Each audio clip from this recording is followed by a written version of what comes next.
Alors, en ce moment au Québec, on parle de pénurie d'enseignants. C'est très grave. On ne parle pas seulement, mais c'est aussi la réalité. Aujourd'hui, je veux donc parler à tous les enseignants qui se retrouvent à l'étranger d'écouter attentivement cette vidéo. Vous allez comprendre pourquoi.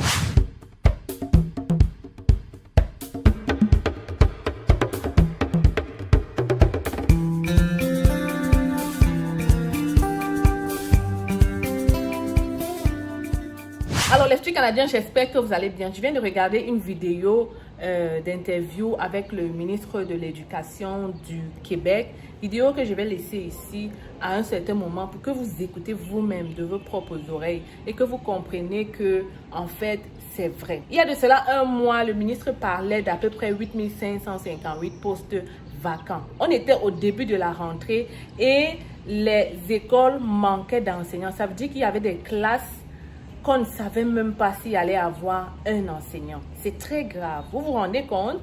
Vous dites souvent qu'ici, à l'étranger, on n'a pas d'enseignants ou alors les enseignants ne sont pas bons. Imagine dans un pays comme le Canada qui manque d'enseignants au point où il y a des classes dont on craint ne même pas avoir un enseignant. C'est très grave. En plus de cela encore, la population est dans le crainte parce que le Québec embauche en ce moment des gens sans qualification. Ça veut dire quoi? Des gens qui n'ont pas le brevet d'enseignant. On prend des gens qui ont juste le secondaire 5 qui est approximativement la classe de première pour vous dire la vérité. On prend des gens qui ont juste le baccalauréat dans une matière précise et le baccalauréat c'est l'équivalent de la licence ici. Donc on prend des gens qui n'ont même pas le diplôme d'enseignant pour leur demander d'aller enseigner là-bas. C'est donc très grave. C'est très grave parce que ce n'est pas commun. Ce n'est pas commun là-bas. Donc, c'est donc une opportunité pour toi que tu dois saisir. Et tu dois donc comprendre à partir d'aujourd'hui et de cette vidéo que si tu es un enseignant à l'international qui souhaite immigrer au Canada et que tu n'as pas encore atterri au Canada, c'est qu'il y a des choses que tu ne fais pas bien. Parce que ce secteur est très en pénurie, surtout au Québec, mais aussi dans les autres provinces anglophones. Je vous ai dit dernièrement que j'avais aussi vu une vidéo dans les garderies anglophones. On cherchait des éducatrices en français. Le problème, c'est que mes chers frères et sœurs, vous ne faites pas les choses comme il se doit. Vous voulez la facilité. Je vais donc t'expliquer ici comment est-ce que tu peux faire en tant qu'enseignant pour atterrir au Canada et enseigner directement. Donc, avant de te montrer ça, je vais quand même te dire que le métier d'enseignant est très bien payé au Québec. Ils ont augmenté les salaires de 18%. On est passé de combien là? Mais en ce moment, le plus bas, c'est 53 000 $ l'année et ça va même jusqu'à 93, voire 100 000 $ l'année. Donc, c'est quand même un métier très bien payé au Canada qui fait et qui nourrit très bien son homme. En plus de ça, il faut comprendre que le Canada est en train de faire ce qu'on appelle le Québec. Ok, donc ils veulent recruter les éducatrices, les techniciennes d'éducatrices. En fait, ils veulent recruter les techniciens en éducation à l'enfance pour aller aider les enseignants dans les secondaires. Donc, qu'est-ce que ça fait? Ça fait que on va accepter de plus en plus ceux qui partent étudier en technique d'éducation à l'enfance. Ça, c'est de 1. De 2, on va accepter plus d'immigrants qui viennent pour enseigner, que ce soit dans Entrée Express ou dans Arima. Ça va être quelque chose qui va passer très vite si tu as les diplômes qu'il faut et les qualifications. Maintenant, je vais laisser la vidéo du ministre là, une courte interview, et on revient juste après. Monsieur Drainville, bonsoir. Bonsoir, Patrice. Est-ce que on peut dire que c'est la pire rentrée qu'on a connue depuis des années et des années?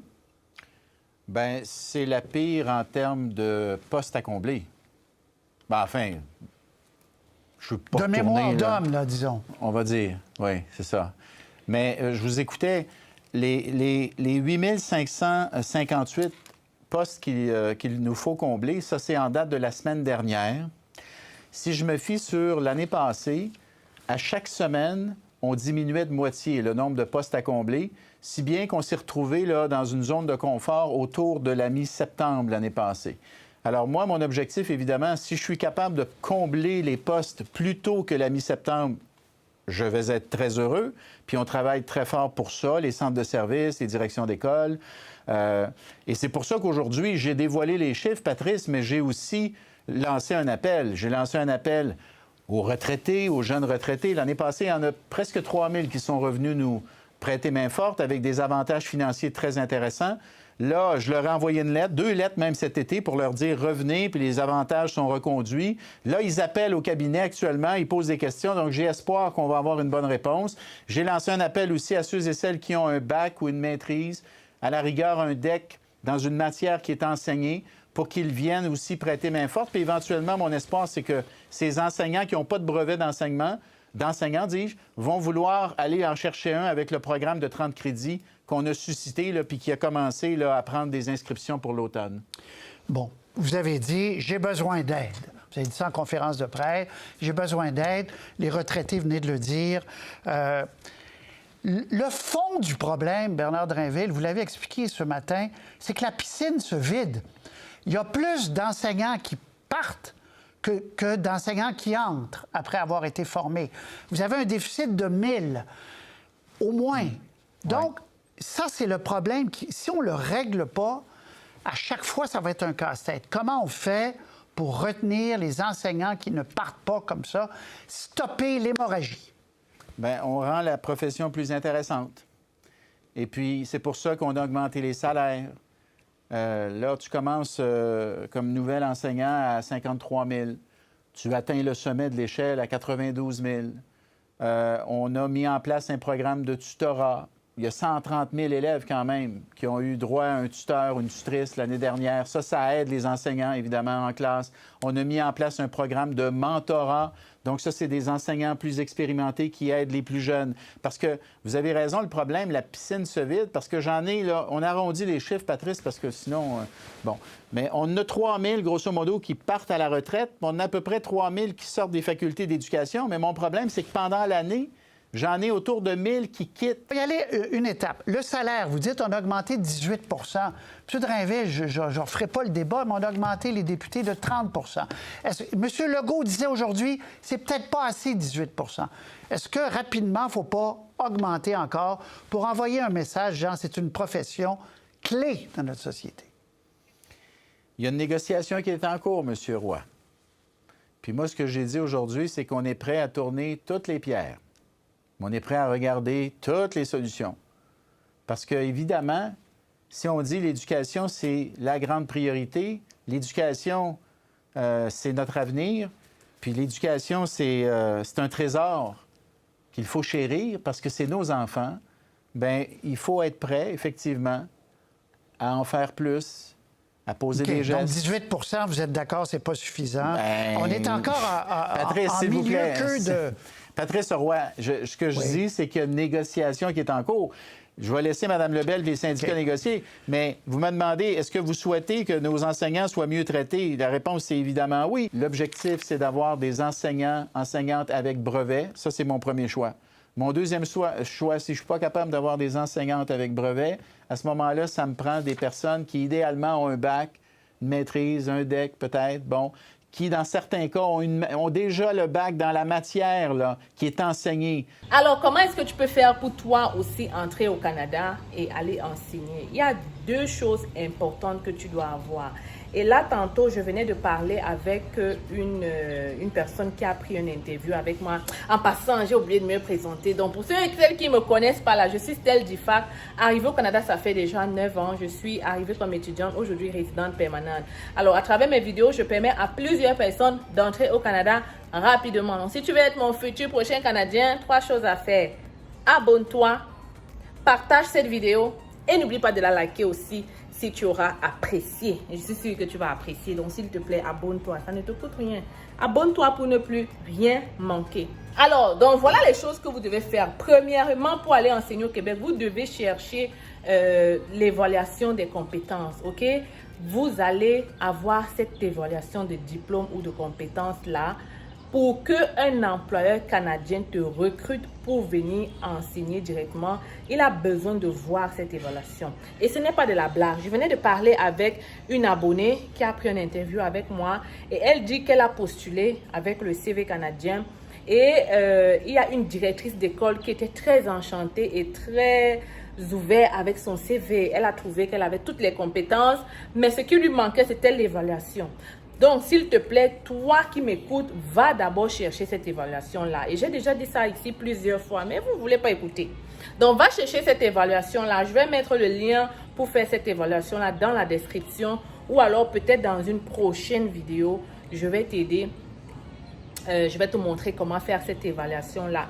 Ou peut-être en cabinet, on va peut-être t'aider à faire cette évaluation. On réfléchit encore à vous offrir des petits services comme ça et là, qui pourront vous aider. Anyway, je veux donc te dire que j'ai ouvert un cabinet d'immigration au Cameroun. Je suis située derrière la brigade Omnisport et on offre plusieurs services en termes d'immigration. Donc, viens nous rencontrer et on pourra voir qu'est-ce qu'on peut faire pour te permettre d'entrer au Canada rapidement. Donc, tu peux faire cette évaluation-là. Il y a aussi ce qu'on appelle le permis probatoire. Personne n'en parle. Et normalement, je ne devrais pas, mais je te le dis ici. Il y a le permis probatoire que tu peux demander, étant ici à l'international, qui te permet d'aller enseigner directement. Est-ce que tu penses vraiment que si tu présentes ton CV canadien que tu auras fait chez C'est Facile, parce que chez C'est Facile, on fait les meilleurs CV. Si tu présentes ton CV canadien de chez C'est Facile avec ce permis probatoire-là ou encore avec cette évaluation de diplôme, est-ce que tu penses vraiment que tu ne seras pas recruté alors qu'on a près de 10 000 postes d'enseignants vacants tout le temps au Québec ou dans les autres provinces? Est-ce que tu penses que tu ne seras pas recruté? Moi, je pense que tu seras recruté. Donc, il faut y croire et surtout, il faut bien monter ton dossier. Et je viens de te dire comment le faire en quelques minutes. Donc, si tu crois à ce que je viens de te dire, viens nous rencontrer en agence pour avoir plus d'informations. Ou alors, tu m'écris par email hello@commercialcetfacile.com et puis on verra comment faire pour t'aider dans cette procédure-là. C'était votre styliste en CV. On continue de faire les CV canadiens. Malgré que vous soyez au Cameroun, à Douala ou dans les autres pays, n'hésitez pas à me contacter par email pour vous faire ce CV canadien-là. Donc, c'était tout. On se retrouve très bientôt dans une autre vidéo. Et si tu as aimé celle-ci, laisse-moi un commentaire si tu veux que je fasse une vidéo pour t'aider à faire ton évaluation ou ton permis probatoire. N'est-ce pas? Alors, les futurs Canadiens, j'espère que vous allez très bien. Aujourd'hui, je vous présente notre cabinet C'est Facile, recrutement et conseil. Oui, les amis, je suis au Cameroun. Je suis là pour répondre à tous vos besoins d'immigration sur le Canada. Nous offrons plusieurs services, permis d'études, visa visiteur, résidence permanente et bien d'autres encore. Et le plus important, c'est que en ce moment, nous sommes en rabais de 20% sur le permis d'études. Alors voilà la grosse nouvelle que je comptais partager avec toi aujourd'hui. Ne perds donc pas le temps. Viens nous rencontrer en agence si tu veux pouvoir réaliser ton rêve canadien d'étudier au Canada. Les gens ont souvent dit qu'étudier au Canada, ça prend du temps. Ça prend de l'argent plutôt, ok? Les gens pensent souvent qu'étudier au Canada, ça demande d'être riche. Ici à l'agence, on évalue ton profil et on cherche des écoles qui vont pouvoir t'admettre rapidement, mais aussi des formations courtes à moins cher en fait. Donc, si tu veux pouvoir bénéficier de ce rabais, si tu veux pouvoir faire ta demande de bourse d'étudiant, ne perds pas le temps, ok? Ne perds pas le temps parce que les admissions ont déjà commencé dans cette cégep qui offre de multiples bourses. Il faut donc le faire maintenant. Et je suis encore au Cameroun pour quelques jours et j'espère te recevoir ici dans mon cabinet pour un entretien avec moi. Tu communiques avec nous à partir de ce numéro ou cette adresse email et on pourra prendre un rendez-vous avec toi. Viens, je t'amène dans mon bureau.